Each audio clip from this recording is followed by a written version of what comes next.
Just saying. Just putting it out there, you know. You know. Gentlemen, this is Democracy Manifest. What is the charge? Eating a meal? A succulent Chinese meal? Anyway, welcome back to another episode of What the Hell is Happening in the Pokemon Market. I feel like we've probably had this episode every single day for the past year. Nothing makes sense in this hobby anymore, but whatever. I digress. I'm still going to cover it regardless because I have been covering it over the last couple of years. But let's talk about market manipulation again. Woo-wee, buyouts, market manipulation, yippee. I've talked about this in 2021, 2022 when it infected the Japanese Pokemon market. It was a big deal. Waifu trainer cards were the craze. They were hyper-inflated, hyper-manipulated, and majority of them ended up, course correcting, crashing, whatever terminology you like to use. It cooled down for a couple of years. Then 2025 happened, and then all hell broke loose. Sealed products shot up. Singles were being manipulated, and that's something I would like to preference, is that market manipulation / buyouts are more prevalent in singles. When I'm talking about buyouts, I'm not just talking about like a lot of people being interested in a certain product and just buying a lot of it. No, I'm talking about a coordinated buyout of a few individuals to manipulate and hyperinflate the price of a product or card. And it normally happened with cards because that is the easiest.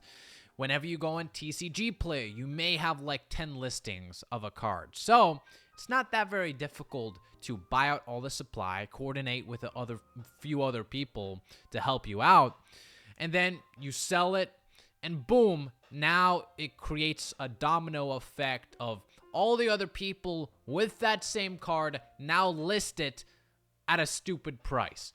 That's how market manipulation usually happens. But people have talked about this. Kira, Strawberry Pokemon, great channel. She talked about it. Opossum, but also talked about it. Let's take a little bit of a gander at what the frick just happened. First off, I'd like to highlight the Card Prison Pokemon binder. This binder is the best. I'm totally not biased because I created this binder, but I'm telling you, this is definitely the best binder of all time. The texture is very luxurious, high quality, poo leather, as well as having a metal zipper throughout the whole entire thing. But that's not where the surprises end, because not only is this a top loader binder, as highlighted by my Vaporeon collection, gifted to me by one of my close friends, Oni, but also, there's a little surprise. You could store regular sleeved Pokemon cards right here. It's a 2-in-1, baby. Come on. That's a pretty good deal. So if you do want to check it out, go to cardprison.com to secure your very own Card Prison binder. Back to the video. So the main culprit of this massive buyout was the Destined Rivals booster box. Not so much other products of Destined Rivals, but specifically Destined Rivals booster box. And I mean, quite bluntly, this is the easiest, I guess, way of telling if this was a coordinated buyout or not, because if it was natural growth, then all products throughout the board would grow alongside each other, not just one specific product. If it is one specific product, then there's something shady going on. So if you look at the graph right here, about what seemed to be the start of literally just a few days ago, like 10 days ago, it was at $360, and now it's at $420. That's an insane spike. Huge. Furthermore, if we look at the past sales data around September 5th, you saw that this box, again, as the graph showed, fluctuated between $335 all the way up to $340. But then immediately you have this suspicious activity going on. And again, this is how I spot market manipulation or suspicious behavior, is that for some reason, somebody else would pay a $40 premium, $30 premium. Realistically, a buyer, that's not really going to happen. That means somebody was coordinating with somebody else to buy product from each other. So it's kind of like almost like a pyramid scheme in a way. Obviously, $30 to $40, it's certainly plausible. It's not like crazy out of the realm of possibilities. However, it's definitely suspicious if you just use some sort of form of critical thinking here. Like, why would somebody pay 30, 40 plus extra dollars? I mean, look at this guy. He bought 3 boxes at a $30 to $40 premium, essentially meaning that he is paying over $100 more.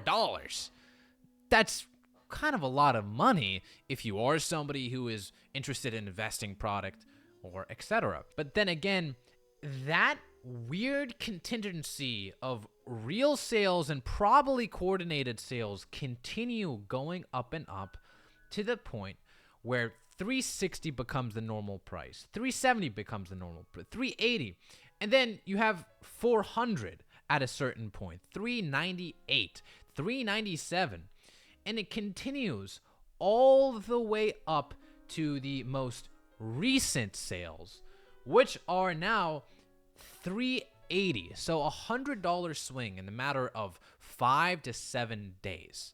That is absolutely ludicrous and definitely not normal growth. If you go back yesterday, you see that you have these random sales of $700, $760 next to real buyers who are paying now $440 because they're panicking. They're seeing this box go up. They're like, oh my God, I have to buy this box. I'm panicking. They're FOMOing.